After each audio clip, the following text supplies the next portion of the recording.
Matyagang nag-abang kahapon Hulyo 12 ang mga SB19 Fanso 18 para sa simula ng availability ng Simula at Wakas Kick-Off Concert exclusive original concert film sa pamamagitan ng South Korean streaming service na Weverse. Bakas ang pananabik ng mga tagahanga wala pang 12 ng hating gabi ng nabanggit na petsa at kanya-kanya naman silang lapag ng feedback pagkatapos nilang manood gamit ang iba't ibang social media platforms, mapa Facebook, Instagram o X.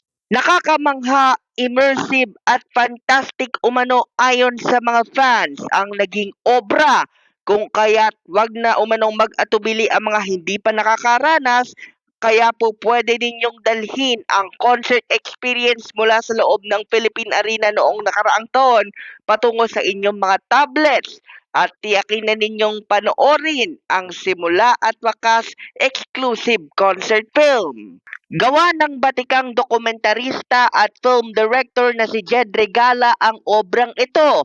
Matatandaan natin mga kamabuhay na si Regala din ang nagsilbing producer ng Pagtatag World Tour the documentary ng Mahalima na available pa rin hanggang sa mga sumandaling ito sa pamamagitan ng Netflix.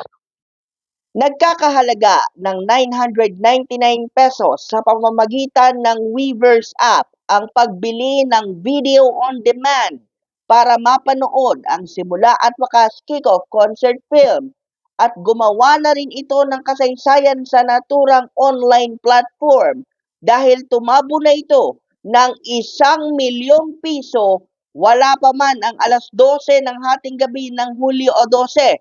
Patunay lamang na talagang hindi alintana ng mga tagahanga ang anumang presyo basta maranasan lamang ang top-notch, world-class na kayang i-offer ng SB19.